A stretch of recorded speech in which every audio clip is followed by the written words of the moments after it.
Bonjour, bonsoir à toutes et à tous. Bienvenue dans cette nouvelle édition du Grand Journal sur Télésignal. Merci d'être avec nous.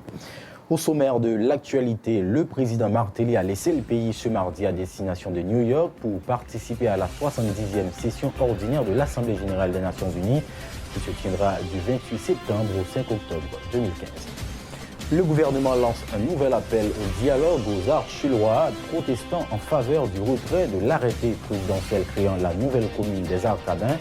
Le président Martelly rencontrera les protestataires à son retour des Nations unies. Au sommaire également, le candidat de l'OPL, Sauveur Pierre-Étienne, a été agressé par des étudiants de l'UEH lors du lancement de la quinzaine présidentielle ce mardi à l'auditorium de l'Institut supérieur d'études et de recherche en sciences sociales. Vers l'actualisation des propositions de la politique nationale de déconcentration, l'ONRH et le ministère de l'Intérieur ont organisé ce mardi un atelier de validation du document de ce projet. Et puis, à l'étranger, Barack Obama et Vladimir Poutine ont discuté hier pendant 90 minutes au siège de l'ONU à New York sur la crise en Syrie. Une rencontre glaciale entre les deux hommes caractérisée par de réelles divergences. Voilà pour les titres.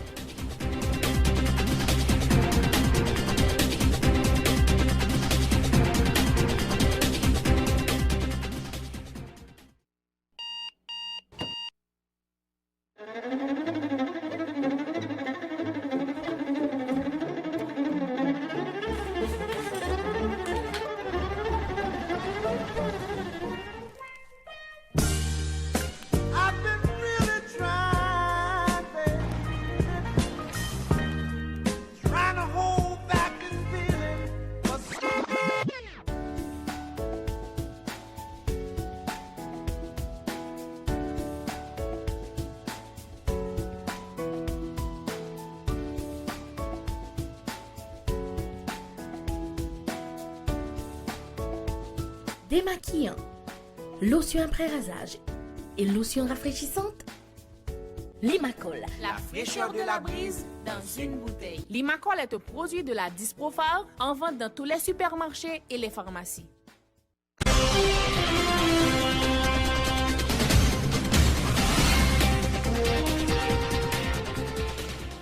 Merci de votre fidélité. Le développement du journal. Lancement ce mardi 29 septembre de la quinzaine présidentielle à l'Institut supérieur d'études et de recherche en sciences sociales. Le candidat à l'honneur, Sauveur Pierre-Étienne de l'OPL, a été victime d'agressions de la part d'étudiants hostiles à sa présence sur le panel. Reportage Ronald Desormes et Max Joseph. Tout a commencé dans une ambiance de bon enfant. Des étudiants ont pris siège à l'auditorium de l'Institut supérieur d'études et de recherche en sciences sociales dans une atmosphère paisible en attendant l'ouverture de la quinzaine présidentielle, avec comme candidat à l'honneur Sauveur Pierre-Étienne de l'OPL.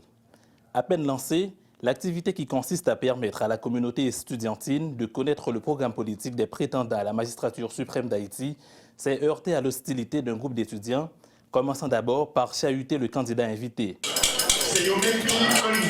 avant de transformer l'espace de réflexion critique en un véritable champ de bataille. Des chaises lancées ça et là dans toutes les directions, plusieurs ont failli atteindre le candidat conférencier.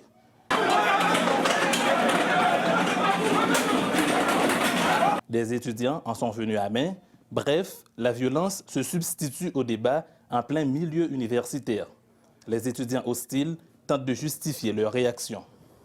Un groupe d'étudiants dans l'espace universitaire qui dit bon cher, nous ne sommes pas d'accord avec ça. Si nous avons des médias pour eux, nous ne pouvons pas venir dans l'espace universitaire pour parler toute bagaille et qui ça va parler. Par rapport à ça, nous avons étudiants décidé déjà, puis pas attendre premier qui t'a parlé qui Sauveur Pierre-Étienne. Des scènes de violence qui, sans l'ombre d'un doute, doivent effrayer les prochains intervenants, mais sont loin de démotiver les organisateurs de l'événement. Normalement, si on veut continuer à venir caser, que vous venez caser. Les échauffourées provoquées par les étudiants de l'Université d'État d'Haïti au sein de l'IERA-ICES viennent renforcer la conviction de ceux-là qui croient que l'UEH regorge des étudiants violents, intolérants et intransigeants.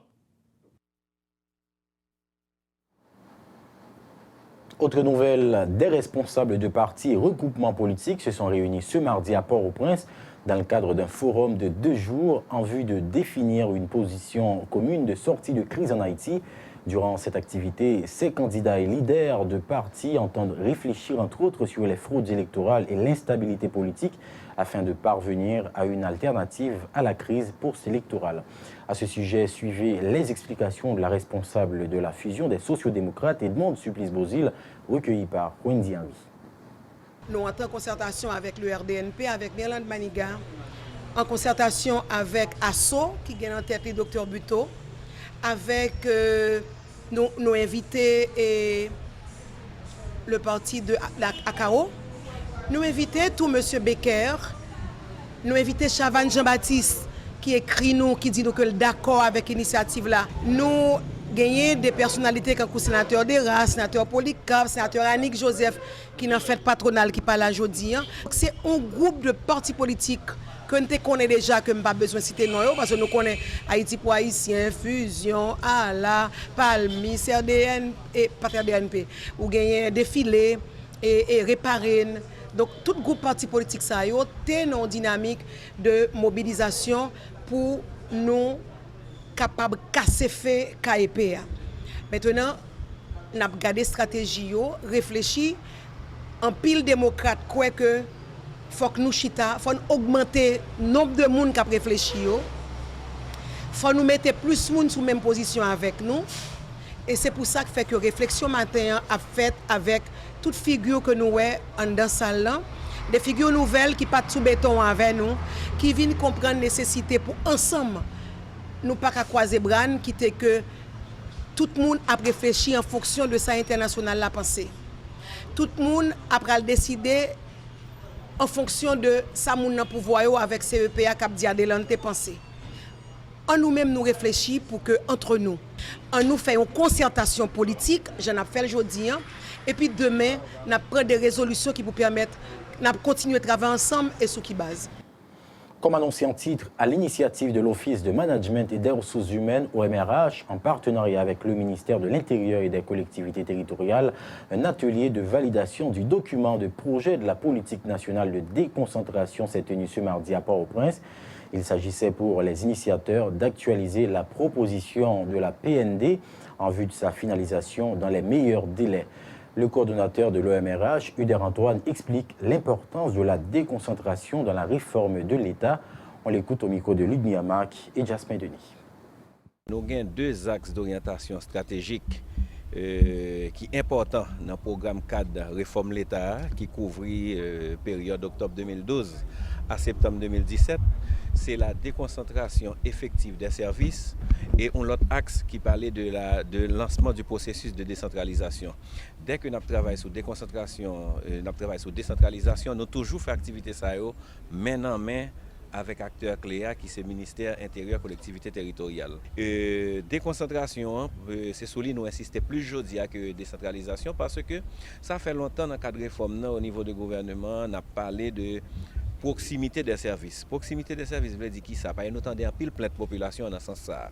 Côté que services sociaux de base il faut être disponible quel que soit côté mon vivre. Et déconcentration des pauvres les coupables, il y a une finalité quand même, il y a une contribution à la croissance économique, à la réduction de pauvreté. Et dans le cadre de réforme, nous avons une détermination au niveau du gouvernement pour nous déconcentrer. Et nous avons été convaincus tout dans la question coupe déconcentration décentralisation.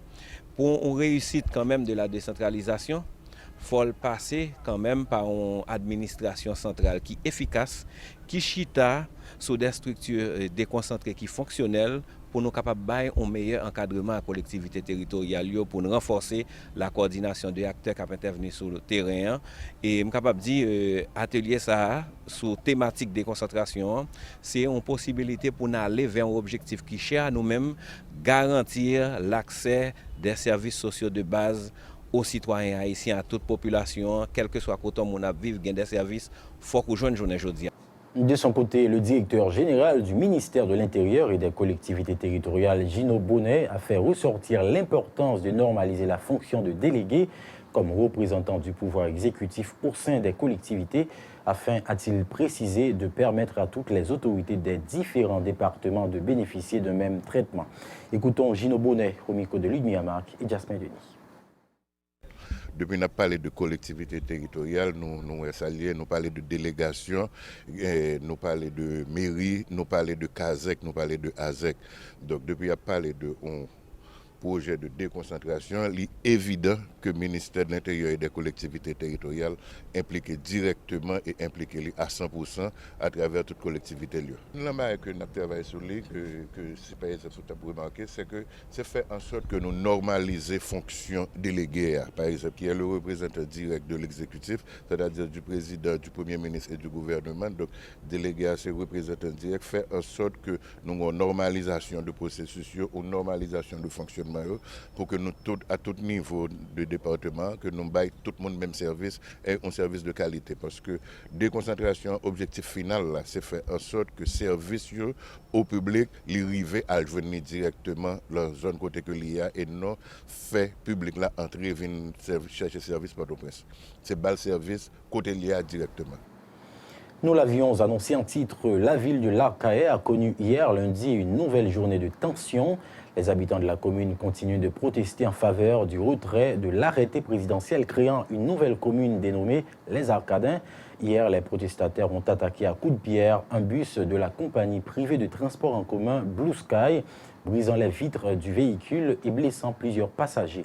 En conséquence, la compagnie a donc décidé de surseoir pour l'instant à ses activités.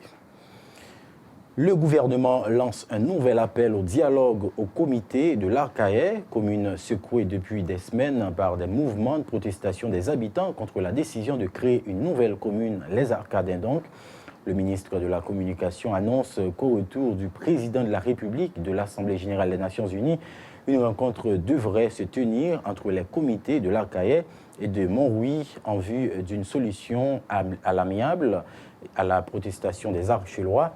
Les précisions du ministre de la Communication, Mario Dupuis. Dans la démocratie, le monde a une revendication ou a différentes formes pacifiques. La Constitution garantit qu'on peut exprimer une revendication et à chercher réponse à la revendication. Nous réitérons l'appel encore au comité AKR.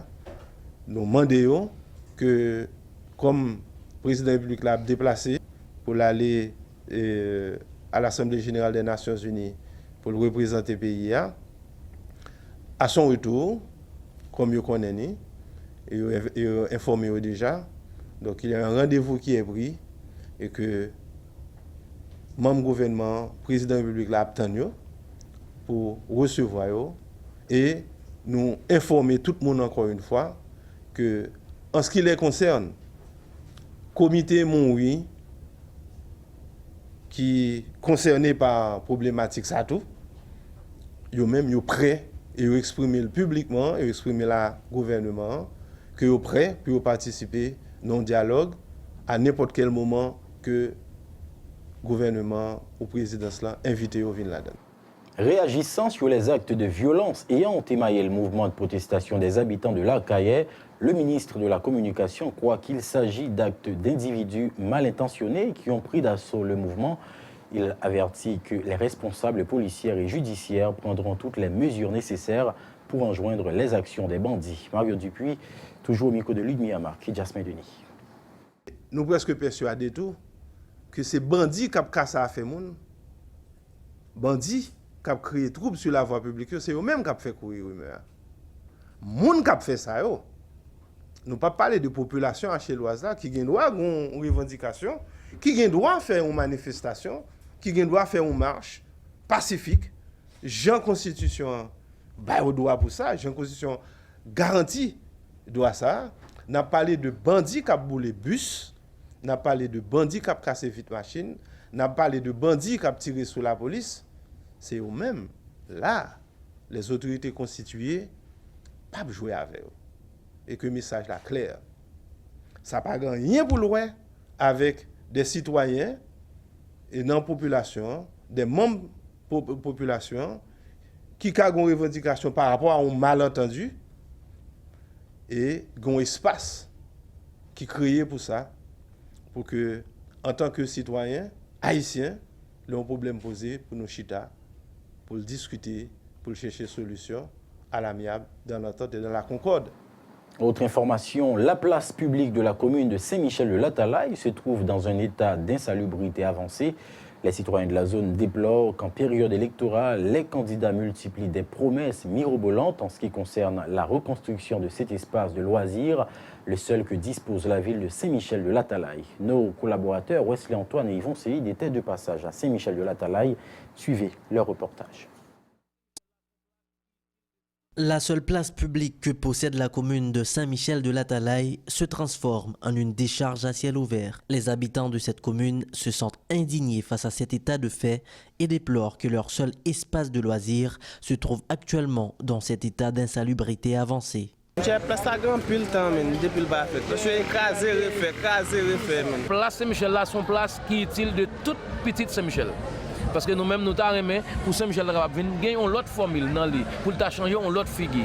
À chaque période électorale, les promesses de reconstruction de cette place publique se multiplient, lance cet habitant de la zone qui dit regretter que ce soit toujours des paroles en l'air. Le président premier élu qui est sous pouvoir qu'on a, pour les bagages qui étaient venus, la place a gagné 5 ans de commencer avec mandat M. dit la vie finie. On a mis place a gagné 9 ans là, il n'a pas jamais fait. Les promesses illusoires sont loin de faire perdre l'espoir aux citoyens qu'un jour une administration viendra offrir un nouveau visage à cette place pour le bonheur des habitants de Saint-Michel-de-Latalaye. Le gouvernement qui a venu monter à nous, a souffert en grâce, lui-même que pour le temps capable de prendre nous en main en charge tout, parce que tout côté nous passons toute notre commune, toute place bien fleurie, mais nous-mêmes Saint-Michel, comme si place Saint-Michel là, il tourner en poubelle pour nous. En plus de la place publique de Saint-Michel-de-Latalaye qui se trouve en piteux état, la ville fit face à d'autres problèmes majeurs, dont l'absence de courant électrique, le délabrement d'une partie de la route donnant accès au centre-ville. Parlons justice à présent. Le nouveau bâtonnier de l'ordre des avocats de Port-au-Prince, Stanley Gaston, va prendre des mesures nécessaires en vue de rendre plus performant le barreau, a-t-il déclaré ce mardi au micro de Télésignal. En ce sens, le numéro 1 du barreau de Port-au-Prince promet de lutter contre toute tendance de corruption qui empêche la bonne marche des tribunaux. Les propos de maître Stanley Gaston ont été recueillis par Pierre-Lunique Revange et Wendy Henry. Nous avons un conseil de l'ordre qui est en place, nous avons un programme que nous avons élaboré et nous-mêmes, l'actuel conseil de l'ordre, nous sommes très ouverts à tout conseil, à toute sollicitation. Nous allons mener une lutte de tous les instants pour que nous contribuions à l'avancement et nous allons impliquer nous pour que nous soyons capables de notre image de la justice. Parce que nous avons une série de questions, nous avons une série de fléaux qui ont gangréné la justice, des questions de corruption chronique, toute une série de problèmes. Donc c'est des problèmes qu'il faut nous attaquer au fond. Et comment moi je longtemps dans le système, j'ai une bonne expérience que j'ai, un paquet de bagages que je m'entends, un paquet de bagages que je tout. Donc je pense que moi mieux à même pour me faire des propositions qui vont aller dans mon sens d'un changement véritable. La priorité de l'ordre de l'Ukraine, c'est le renforcement institutionnel. Donc nous avons tout un ensemble de chantiers, nous allons mettre en œuvre pour que nous renforcions à ce niveau. Le bon travail de visibilité que nous allons faire. Parce qu'il faut que nous reprenions l'impression du journal du barreau, le système judiciaire là, c'est une question de usurpateurs et de racketteurs qui viennent à rentrer dans le tribunal là, qui assister le monde, qui fait tout un série de bagailles. Et probablement avec l'axis, certaines autorités. Donc son dossier, nous allons l'attaquer en profondeur. Déjà m'engager pour parler avec le décanat et avec le commissaire du gouvernement en chef. Donc il y a des pistes de solutions que nous avons explorées pour que dès le mois d'octobre, les premières mesures capables de commencer à appliquer et pour que le grand public et l'Assemblée des avocats voient un changement qu'a fait de manière perceptible au niveau de la distribution de la justice. Autre info, distribution ce mardi 29 septembre 2015 de classes mobiles à plusieurs écoles du pays. L'initiative est de Rotary Leadership Team. Pour une meilleure utilisation de ces classes mobiles sur table, une séance de formation a été organisée à l'intention du responsable d'école, Caleb Lucien, membre de Rotary Club de Pignon, et Dr Claude Surena de Rotary Club de Pétionville nous en disent plus autour du projet. Suivez. Le district 70-20 du Rotary, qui comprend 10 pays et 16 îles, a jugé nécessaire d'assister les écoles au niveau de la technologie. Et ainsi, on a fait appel à Surtable comme fournisseur, et de Surtable, on a acheté les différentes salles de classe numériques que nous allons offrir cet après-midi à plusieurs écoles du pays. C'est à chaque club, c'est à chaque Rotary Club de faire choix d'une école en particulier. Et par exemple, le club de Caille a fait choix de 2 écoles, le club de Port-au-Prince en a fait également, le club de Verrette, le club de Pillon, le club de Pétionville, le club de Champ-de-Mars, Delma Aéroport et le club du Cap-Haïtien. C'est à ces clubs-là de faire choix de ces écoles-là et nous les recommander. Avec tout le financement qu'on avait pu recevoir des Rotariens à travers le monde qui ont voulu aider Haïti. Il fallait faire un choix et notre choix c'était justement les écoles. Donc c'est avec beaucoup de satisfaction que nous sommes là pour montrer notre intérêt et vous assure que nous voulons continuer. Tant que nous aurons les moyens, nous aurons accès à des financements, nous allons continuer dans cette même direction, supporter les écoles de notre pays. Autre nouvelle, le Bureau international du travail, BIT, a procédé ce mardi à la remise de certificats à plus de 400 jeunes issus des quartiers populaires ayant suivi une formation sur les techniques de construction moderne. Cette formation d'une durée de 200 heures permettra aux bénéficiaires d'augmenter leur performance une fois arrivés sur le chantier. Georges Edouard est le représentant du BIT. On l'écoute au micro de Pierre-Luc Rouvange et Wendy Henry. Le BIT, à travers ses différents partenaires, dans le cadre renforcer qualification ouvriers, entreprendre tout un ensemble de formations pour des maçons et des ferrailleurs pour permettre qu'ils aient une compétence dans des constructions qui doivent répondre aux nouvelles normes. Donc c'est comme ça que pendant plusieurs années, on formé des gens et ce matin, comme nous souhaitons, nous gagnons plusieurs gens là qui a recevoir plus d'une centaine de gens qui recevoir une certification. Dans la construction, il y a plusieurs autres types de branches là-dedans, tels que ferraillage, vous comprenez? Parce que charpente, donc maçonnerie, faut que chaque monde ça yo carrelage etc. yo vraiment est clair parce que si une là-dedans yo fait défaut, construction il y a un problème si ferraillage là pas bon, si charpente là pas bon. Comprendre? Il y a façon pour maçon de travail pour que façon bloc poser, façon pour le marier, façon pour couler, brasser mortier, dosage mortier yo, gens pour le marier faire, ouais, c'est tout bagage ça qui rentre là-dedans. Ça veut dire son formation qui vraiment pratique et dans ce sens-là nous avons dit que monsieur ça souterrain c'est des gens qui vraiment connaissent ça à faire. De son côté, le directeur de l'Institut national de la formation professionnelle, Merveille Guillaumette, a tenu à souligner l'importance de cette formation tout en annonçant une politique d'accompagnement pour ces jeunes en vue de les faciliter à intégrer le marché du travail. Merveille Guillaumette. Pour les boss maçons, les gens qui apprennent ferraillage, les gens qui apprennent plomberie, en dedans construction, nous encadrer, permettre que nous grouper ensemble, nous avons propre institution, petit groupe film par eux. Nous sommes capables de brûler à travailler n'importe côté, ça ne pas obligé de tendre. Nous-mêmes, c'est un monde qui va un job. Donc, l'encadrement nous c'est tout le monde nous fait formation ça avec NUD, ensemble avec la coopération suisse, nous permettre que toute mairie recevoir liste monde ça et quelle que soit la construction que l'État a fait dans la zone périphérique ça nous fait appel avec eux d'abord parce que c'est eux-mêmes qui ont une qualification pour le travail. C'était annoncé en titre. Haïti a participé du 17 au 21 septembre à Cuba à la 3e réunion des ministres de la culture de la communauté des États latino-américains et caribéens, CELAC. Ce sommet axé sur l'intégration de la culture dans les programmes de développement durable pour la période 2016-2021 s'est déroulé en présence de la directrice générale de l'UNESCO, Irina Bokova. La réunion a été l'occasion pour la ministre haïtienne de la Culture, Ditni Joanne Raton, de s'entretenir avec ses homologues latino-américains en vue de renforcer la coopération culturelle au niveau régional. Un coup d'œil à l'étranger à présent. Les présidents américains et russes Barack Obama et Vladimir Poutine ont discuté à l'ONU de la recherche des solutions face à la crise en Syrie.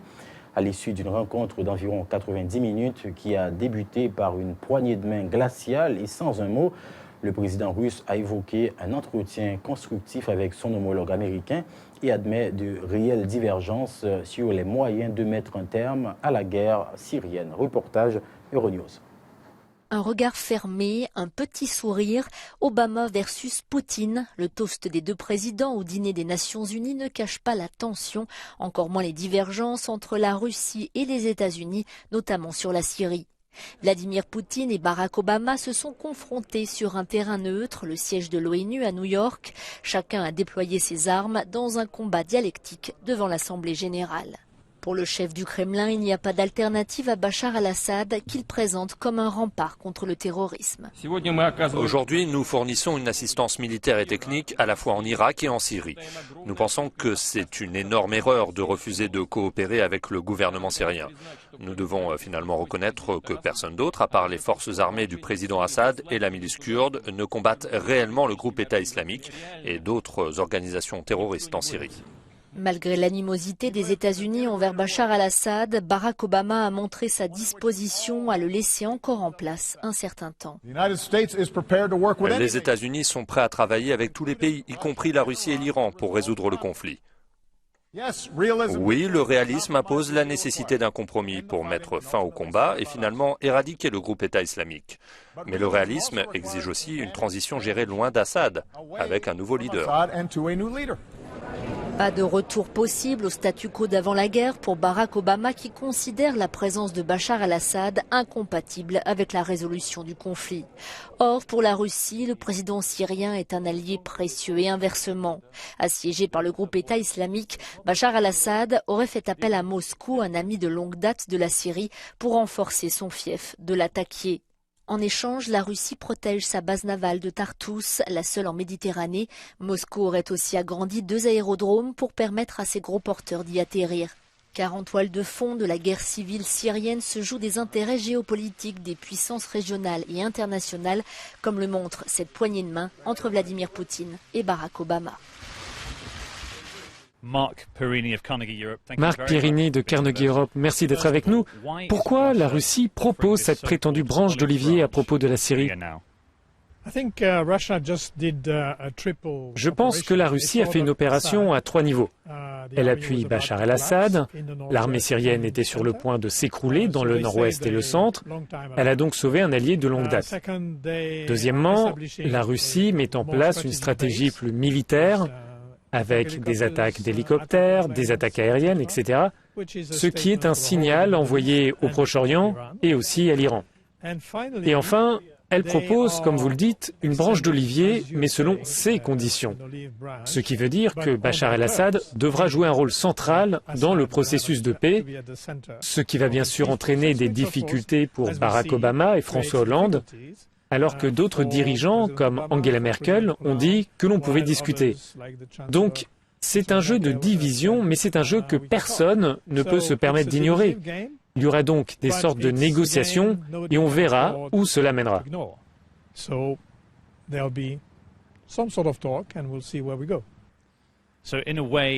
Donc, d'une certaine façon, la Russie propose un échange avec la crise en Ukraine ?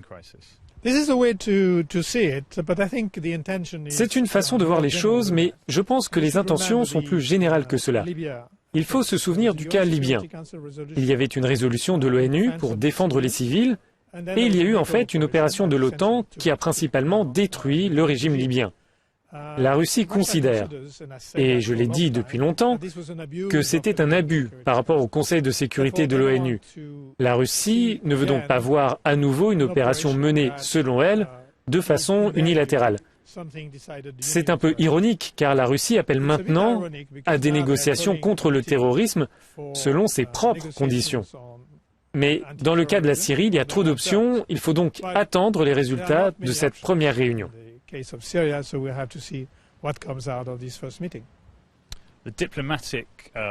L'option diplomatique n'a pas vraiment marché pour la Syrie, l'impact des frappes aériennes est limité. Les Occidentaux doivent désormais envisager une opération militaire totale. Je ne pense pas que cela soit sur la table. Il y a une nouvelle donne au Proche-Orient. Nous avons l'Iran, qui est de retour après l'accord sur le nucléaire. Le pays a donc une sorte de respectabilité. Et nous avons la Russie, qui est presque incontestée. La Crimée, l'Est de l'Ukraine et maintenant la Syrie. Quelles sont les conséquences pour la Russie? Elles sont limitées. Je pense en fait que c'est un jeu où, d'une certaine façon, l'Ouest, de par son action militaire limitée, et en particulier les États-Unis dans le cas de la Syrie, est cantonné au rôle d'observateur ou de suiveur, et c'est ce que nous observons maintenant. Pour finir avec l'État islamique, la Syrie a besoin d'un chef d'État fort, selon le président américain Barack Obama. Il réclame le départ du président syrien Bachar al-Assad pour vaincre les djihadistes, tout en affirmant qu'il finirait par être vaincu devant les membres de sa coalition antiterroriste.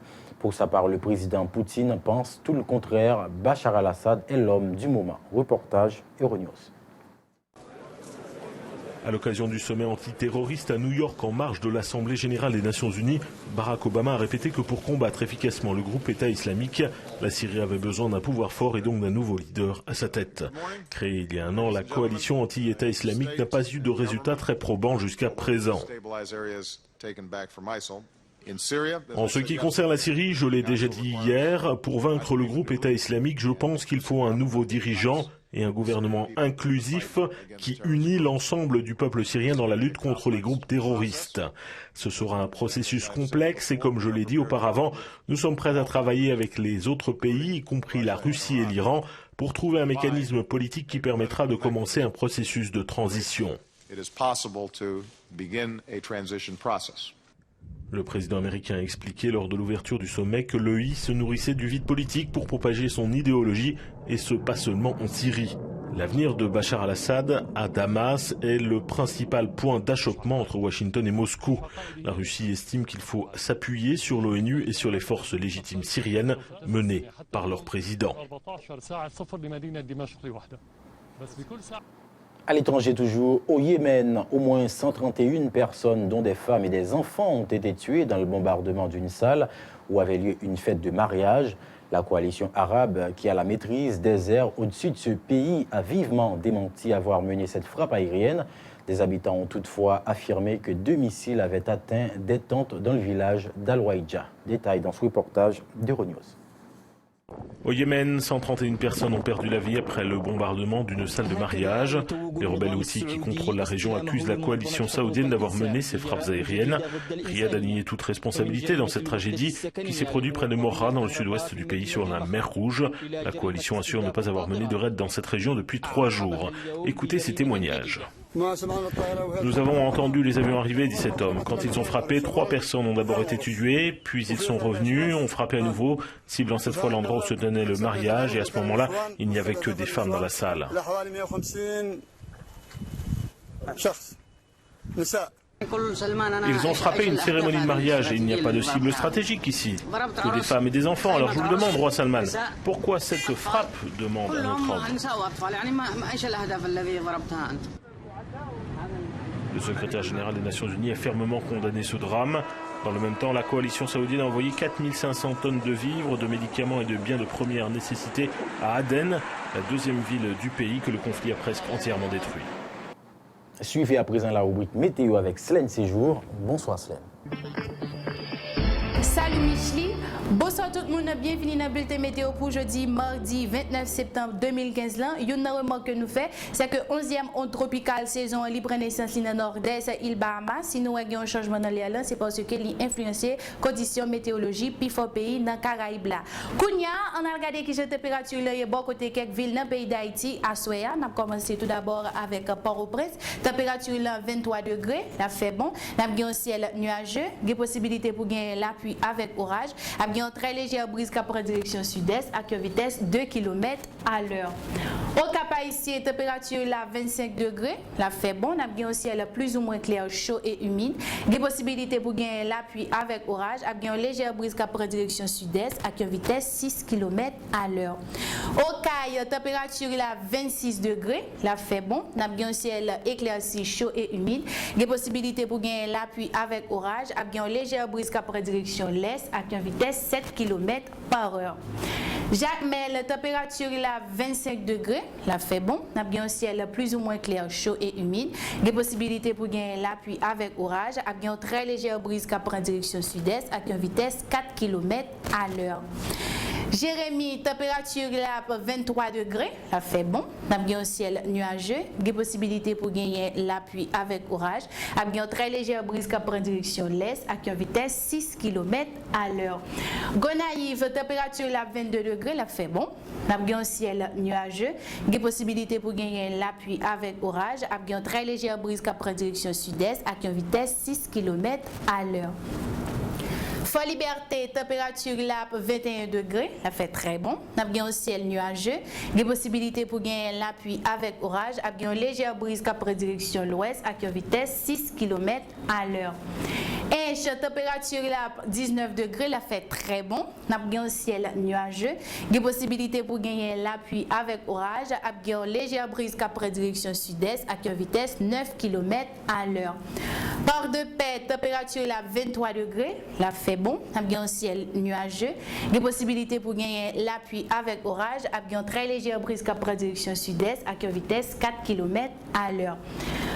Miragouane, température là à 25 degrés, là fait bon. Nous avons un ciel plus ou moins clair, chaud et humide. Des possibilités pour gagner la pluie avec orage. Nous avons une très légère brise qui prend direction l'ouest avec une vitesse 6 km par heure. Nous avons dit tout capitaine voilier qui est dans la zone côtière nord à gauche de la Gonave qui a la mer peu agitée. Nous avons dit au prudent quand même. Et nous avons dit tout capitaine voilier qui est dans la zone côtière sud qui a la mer agitée, notamment au large. Nous avons dit pour prendre un pile précaution et pour ne pas entrer dans le fond de la mer. Matin, soleil à lever à 6h40, les coucher à 6h40. Le proverbe du jour, les babes camarades ou prennent du feu, mettez pas à la trappe. Merci tout le monde qui t'a suivi le bulletin météo pour jeudi, mardi 29 septembre 2015. Nous souhaitons passer une agréable soirée sur Radio Télésignal. Merci Slaine. Et à présent, le rappel des titres avant de fermer cette édition. Le président Martelly a laissé le pays ce mardi à destination de New York pour participer à la 70e session ordinaire de l'Assemblée générale des Nations unies qui se tiendra du 28 septembre au 5 octobre 2015. Le gouvernement lance un nouvel appel au dialogue aux archélois protestants en faveur du retrait de l'arrêté présidentiel créant la nouvelle commune des Arcadins. Le président Martelly rencontrera les protestataires à son retour des Nations unies. Dans l'actualité également, le candidat de l'OPL Sauveur Pierre-Étienne a été agressé par des étudiants de l'UEH lors du lancement de la quinzaine présidentielle ce mardi à l'auditorium de l'Institut supérieur d'études et de recherche en sciences sociales. Dans l'actualité toujours, vers l'actualisation des propositions de la politique nationale de déconcentration, l'OMRH et le ministère de l'Intérieur ont organisé ce mardi un atelier de validation du document de ce projet. Et puis, à l'étranger, Barack Obama et Vladimir Poutine ont discuté hier pendant 90 minutes au siège de l'ONU à New York sur la crise en Syrie. Une rencontre glaciale entre les deux hommes caractérisée par de réelles divergences. Voilà qui met fin à ce journal. Merci de votre attention et de votre fidélité et surtout, très bonne suite de programmation sur Télésignal.